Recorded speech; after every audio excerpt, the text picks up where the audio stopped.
उसका कुछ formula use होगा, हम पहले लिखवा देते हैं। सुनो, देखो इधर,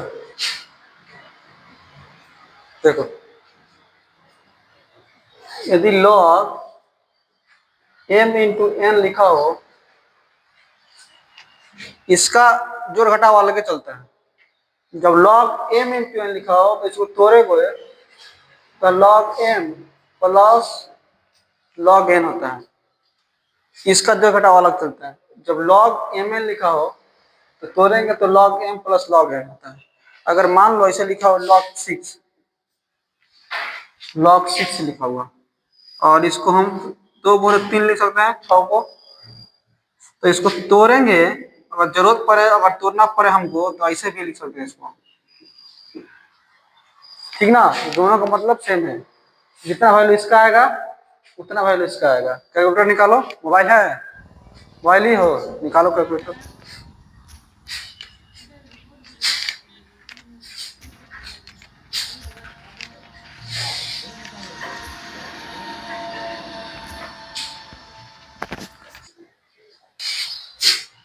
दूसरा देखो, तो देखो log m बाई एन लिखा हो, log m बटा n, इसको हम लिख सकते हैं log m minus log n। समझा ना। देखो log में नीचे भी कुछ रहता है, सुनो इधर, log में नीचे भी कुछ रहता है, इसका ये यहाँ भी कुछ रहता है, इसको आधार बोलते हैं, यहाँ जो कुछ रहेगा तो, और यहाँ भी कुछ रहता है, ठीक ना। अगर कुछ नहीं लिखा हुआ है, यहाँ 10 लिखा हुआ है, log लिखा हुआ है तो 10 लिखा हुआ है, और ln लिखा हुआ है तो इसका मतलब log है, अब बेस में क्या है, e है। अगर ln लिखा हुआ है तो log है, लेकिन यहाँ बेस में क्या है, e है, और log लिखा हुआ है इसका मतलब क्या है, बेस में 10 है। समझ में ना। अगर कहीं ln का प्रयोग कर रहे हैं हम, या किताब, जैसे तुम्हारा कैलकुलेटर में क्या दिया था, log भी दिया ln भी दिया, तो log दिया इसका मतलब बेस 10 है, और ln दिया है तो बेस क्या है, e है। समझ में आया ना, समझ में आया। तो यहाँ 10 रहेगा तब भी वही फॉर्मूला रहेगा, ई रहेगा तो वही फॉर्मूला रहेगा, इसलिए हम कुछ नहीं लिखे हैं। समझ में ना, फॉर्मूला दोनों का यूज रहेगा।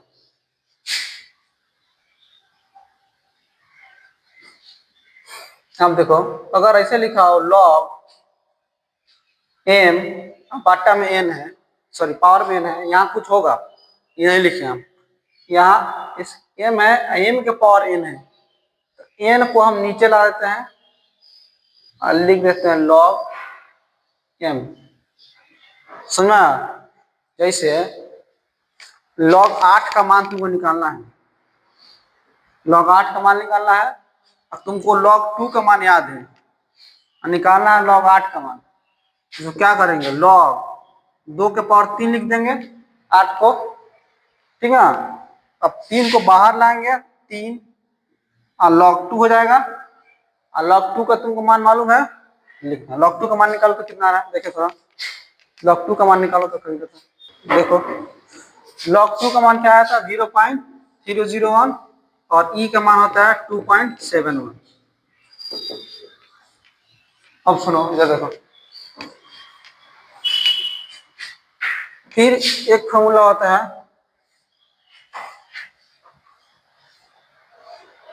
log m के पावर k इंटू n।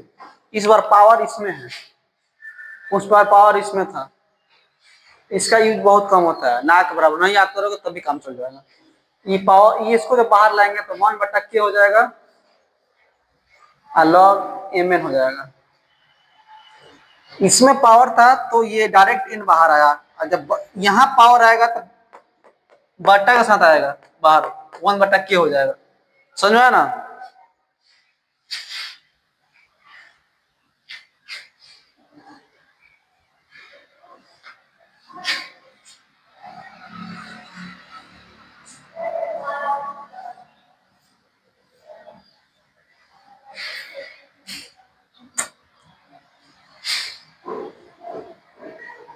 चलो इधर देखो,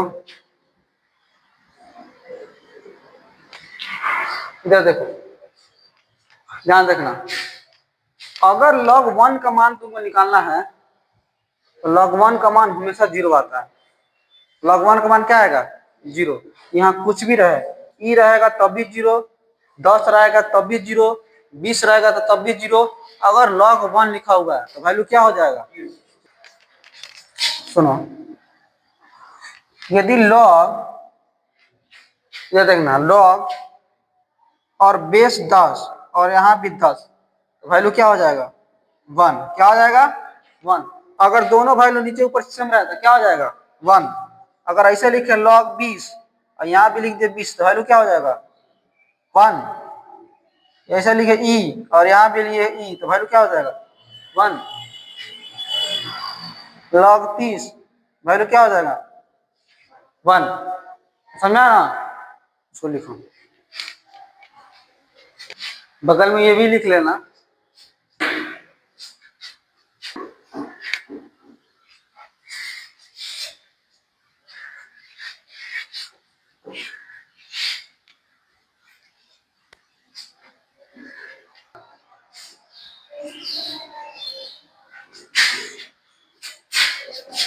एक फॉर्मूला और लिख लो, log a और b दिया हुआ है।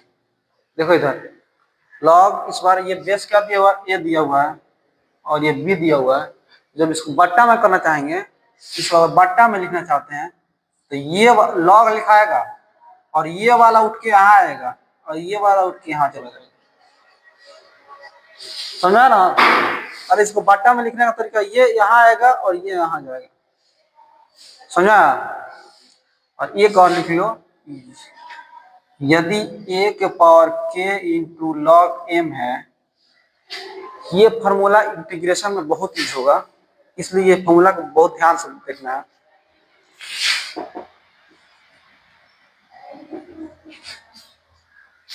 लॉग हट जाएगा। देखो क्या फॉर्मूला है इसका, कंडीशन क्या है? कंडीशन ये है कि a के power k into log m लिखा हुआ है। कंडीशन ये है कि जो वैल्यू यहाँ है और वही वैल्यू यहाँ है, ठीक ना? a के power k into log am है, जो वैल्यू यहाँ है और वही वैल्यू यहाँ है, तो लॉग ये सबसे हमें कोई मतलब नहीं, इसका पावर इसको लिख देंगे। समझाया ना? अगर ऐसे लिखा हुआ है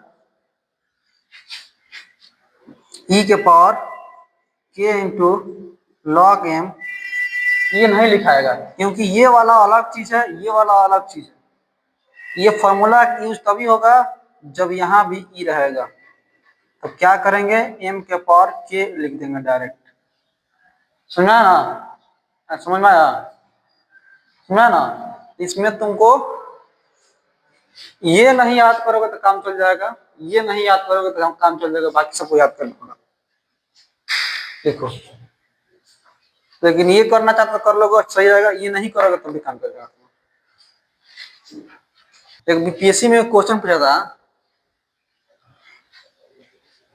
पाई -22/7, ठीक ना? अब सुनो, ऑप्शन ए में था इसका वैल्यू 0 होगा, ऑप्शन बी में था इसका वैल्यू पॉजिटिव होगा, ऑप्शन सी में था इसका वैल्यू निगेटिव होगा, ऑप्शन डी में था ये रेशनल नंबर होगा, परिमेय संख्या होगा। बताओ। जैसे हम ऐसे लिख दे 2.46464646, तो तुमको ये पैटर्न समझ में आ रहा है कि 4646 बढ़ रहा है। समझा ना पैटर्न? हम ऐसे भी लिख सकते हैं इसको, 2.46 पर बार लिख सकते हैं। हाँ, लिख सकते हैं ना? लिख सकते हैं। हाँ, वो नहीं बढ़ेगा तो बार लगा दिए तो बढ़ते जाएगा। अब समझ में आएगा कि पैटर्न यही फॉलो करेगा, ये समझ आएगा ना? पैटर्न यही फॉलो करेगा। अगर हम ऐसे लिखें 2.43145621 इसका कुछ समझ में आ रहा है? पैटर्न पाई का मान निकालोगे तो ऐसा ही आएगा। तुमको पैटर्न समझ में आया तो इसे बढ़ रहा है। तो अगर तुमको पैटर्न समझ में नहीं आ रहा है कि किस हिसाब से बढ़ रहा है, वो पर में संख्या हो जाएगा, ऊपर में नहीं होगा। और जो पर में, जब इस पैटर्न समझ में आ जाएगा तो क्या हो जाएगा, ये पर में संख्या हो जाएगा, क्योंकि इसको पी बटा क्यू के रूप में लिख सकते हैं ना। हाँ, कैसे लिख सकते हैं, 2 प्लस 0.4 बार लिख सकते हैं, 2 प्लस 4 9 बट्टा में 9 9 लिख सकते हैं, ठीक ना। लिखने का तरीका होता है इसका। अगर ऐसे लिखा हुआ है, मान लो इसको लिखना है, मान लो ऐसे लिखा हुआ है और लिखना है इसको पी बटा क्यू के रूप में, देखिए लिखने का तरीका होता है कि 492 लिखेंगे, जिसमें बार नहीं है उसको घटा देंगे, ठीक ना। और जितना बार है उतना 9 लिखेंगे, और जितना बार नहीं उसको 0 लिख देंगे। ये लिखने का तरीका होता है इसका, समझ में आया ना, समझ में आया। अगर नंबर रिपीटेशन तुमको समझ में आ रहा है, किस हिसाब से रिपीट कर रहा है, तब तो तुम उसको पी बटा क्यू के रूप में लिख सकते हो। लेकिन रिपीटेशन समझ में नहीं आ रहा है, किस हिसाब से रिपीट कर रहा हूँ, तो पी बटा क्यू के रूप में नहीं लिख सकते हो, तो ये अपर में संख्या हो जाएगा। तो पाई एक अपर में संख्या है, पाई का मान निकालो तो क्या दिखता है मोबाइल में, पाई का मान निकालो तो 3.14 तो ये करेगा, उसके आगे क्या आएगा देखो, ये अपर में संख्या है। तो देखो अब सुनो, ये देखो, वो इधर देखो, अगर तुमको दिया रहता कि यहाँ इरेशनल नंबर अपरिमेय संख्या, तो ये ऑप्शन सही हो जाता, क्योंकि एक अपरिमेय संख्या में एक परिमेय संख्या को जोड़ते हैं या घटाते हैं तो हमेशा अपरिमेय संख्या होता है। जैसे 2 एक परिमेय संख्या है, इसमें √3 को जोड़ेंगे तो क्या आएगा, ये अपरिमेय ना होगा, हाँ, क्योंकि रूट है इसमें तो अपरिमेय होगा। अगर 4 में √5 को जोड़ेंगे तो क्या आएगा, एक परिमेय संख्या एक अपरिमेय संख्या को जोड़ते हैं तो हमेशा अपरिमेय संख्या आता है, समझा ना। तो अगर ऑप्शन में अपरिमेय संख्या लिखा रहता तो सही रहता। अब तुमको कैसे सॉल्व करना होता, इसको चेक करना है। देखो पाई का मान क्या होता है, 3.14 होता है ना। अब 22/7 का मान भाग दो तो 22 में 7 से 7 3 21, 7 3 21, 1 0, 7 कम 7, 3 7 चौक 28, ठीक, समझ आ रहा है। फिर भाग दो 28 आया, 7 चौक 28, फिर 0, फिर 7 दूनी 14, 6, 7 बटे 56। देखो तो पाई का मान और कितना आ रहा है, पाई का मान 3.14,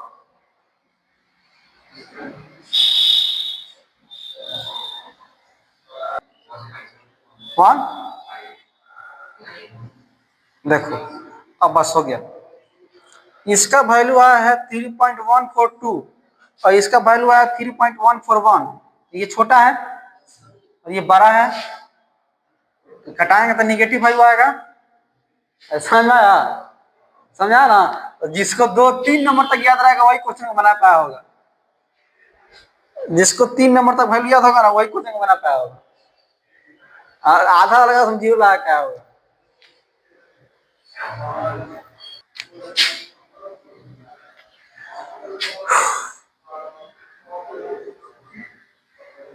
देखो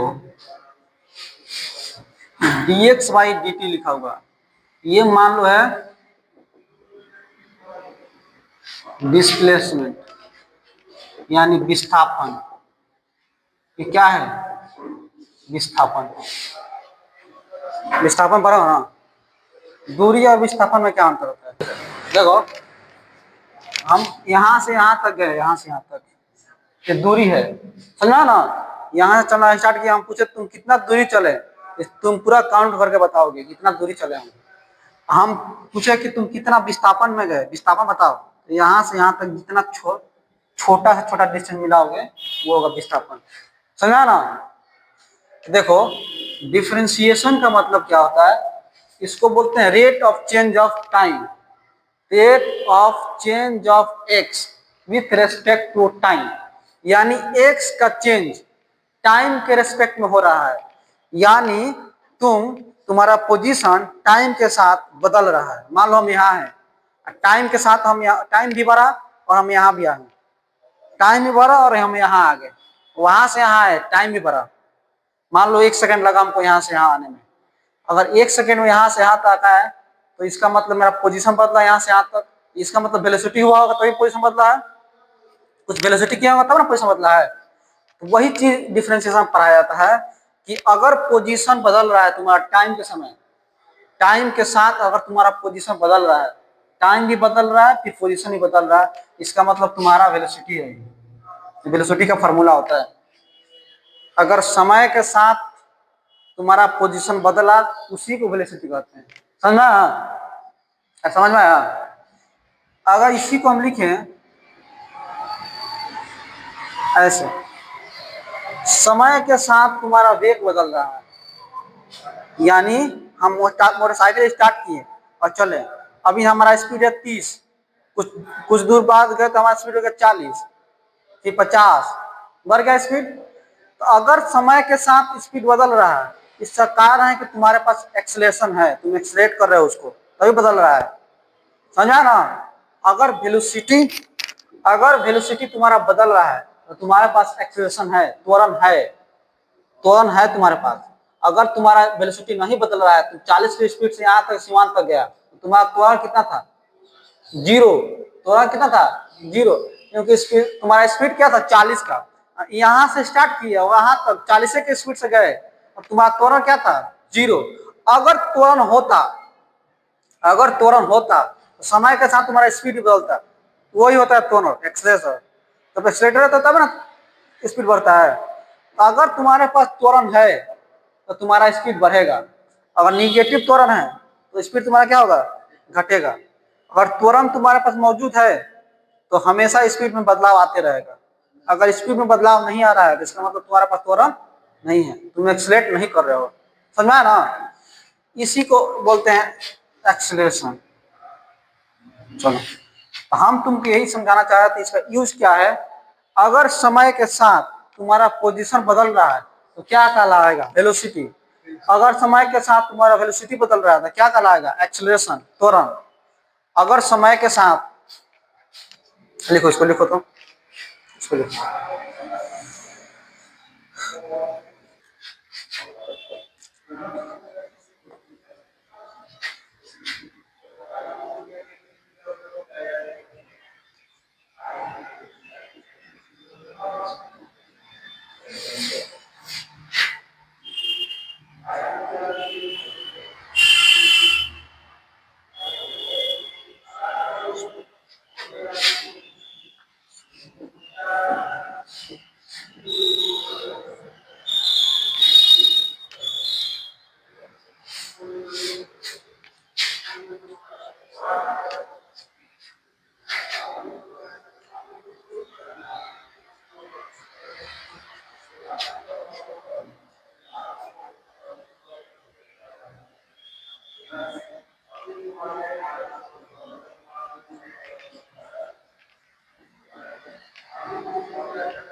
देखो, जो देखो लिखा गया है dx/dy लिखा हुआ, इसका मतलब है कि y जब बदल रहा है तो x भी बदल रहा है।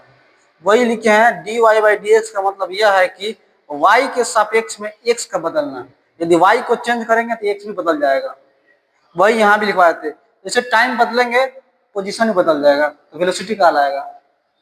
समझा ना? जैसे टाइम बदलेंगे वेलोसिटी बदला तो एक्सेलरेशन कहलाएगा। समझा ना? कॉम्पिटिटिव एग्जाम में क्वेश्चन पूछ देता है कि बताओ एक आदमी यहाँ से वहां तक गया, यहाँ से यहाँ तक गया, और यहाँ भी उसका स्पीड 40 मीटर पर सेकंड था और वहां भी उसका स्पीड क्या है? 40 मीटर पर सेकंड है, तो उसका एक्सेलरेशन, त्वरण क्या था? बढ़ा त्वरण कि घटा त्वरण कि जीरो हुआ, यही पूछता है, ठीक ना। अगर वेलोसिटी में कोई बदलाव नहीं हुआ तो त्वरण भी क्या हुआ, जीरो। अगर त्वरण है तुम्हारा वेलोसिटी बदलेगा। त्वरण मतलब हो जाता है एक्सीलेटर। जब एक्सीलेटर लोगे मोटरसाइकिल का, ठीक ना, तो तुम्हारा स्पीड बदलेगा या कम होगा। ऐसे कम करोगे तो कम हो जाएगा, ऐसे करोगे ज्यादा हो जाएगा। तो ये वो त्वरण होता है, वो रिटार्डेशन होता है। घटेगा तो उसको रिटार्डेशन बोलते हैं, और जब बढ़ेगा तो उसको त्वरण बोलते हैं। समझ में आया नहीं? अरे समझ में आया? याद है इसको? अब देखो इधर एक फॉर्मूला लिखो इसे, डी एक्स के power N by D X, ठीक ना। इसको किसके रेस्पेक्ट में, किसके सापेक्ष में डिफरेंशिएशन कर रहा है इसका, एक्स के सापेक्ष में। इसको किसके सापेक्ष में डिफरेंशिएशन किए थे, टी के, इसको टी के, इसको और इसको एक्स को। एक्स के पावर एन का डिफरेंशिएशन एक्स के सापेक्ष में कर रहे हैं, तो इसका फॉर्मूला होता है एन आ जाएगा बाहर और इसमें से ए वो कम कर देंगे। समझा ना? जैसे देखो इधर, ना ना देखो इधर, अगर मान लो डिफरेंशिएशन करना इसका, तो कैसे करोगे, 5 को बाहर लाओगे, पावर को क्या लेंगे, बाहर लाएंगे, और पावर में से घटा के लिख देंगे 4। समझा ना? दूसरा, अगर डी ए एक्स के power N by D X है, जहां एन क्या है, कांस्टेंट है।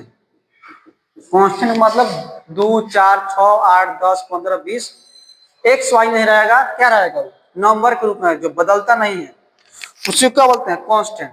इसका डिफरेंशिएशन करना है तो क्या करोगे, कांस्टेंट डिफरेंशिएशन में भाग नहीं लेता है।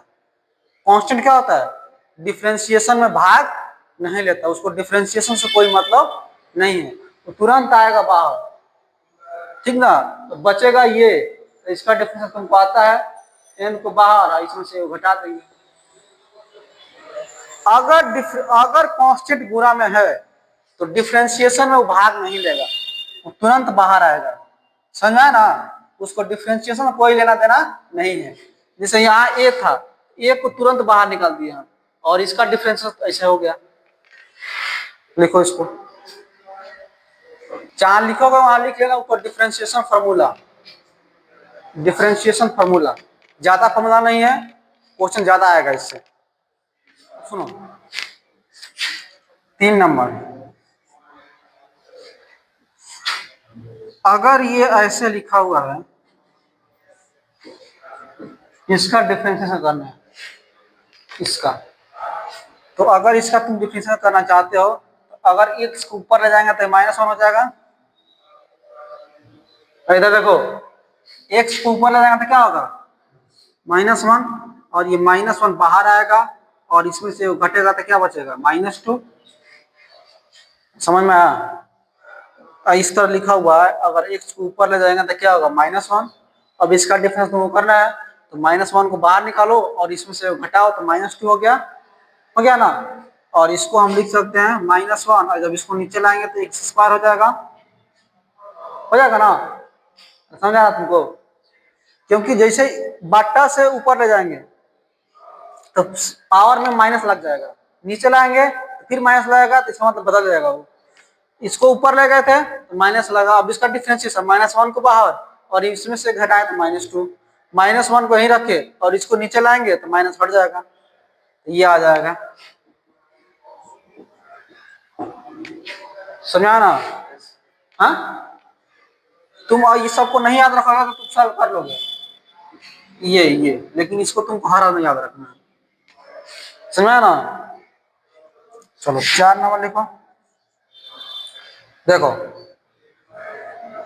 डी साइन एक्स का डिफरेंशिएशन क्या हो जाएगा, cos x, D cos x का डिफरेंशिएशन, cos x का डिफरेंशियल क्या होगा, माइनस साइन एक्स। इसको लिखो।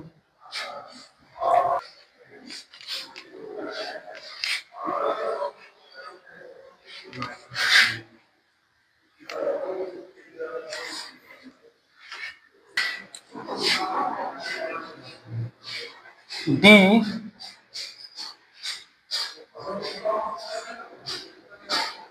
tan x का डिफरेंशिएशन होता है sec स्क्वायर एक्स, ठीक ना। डी cot x का डिफरेंशिएशन होता है माइनस cosec स्क्वायर एक्स। यहाँ ध्यान लगाओ, जल्दी आ जाएगा। डी sec x का डिफरेंशिएशन होता है sec x into tan x,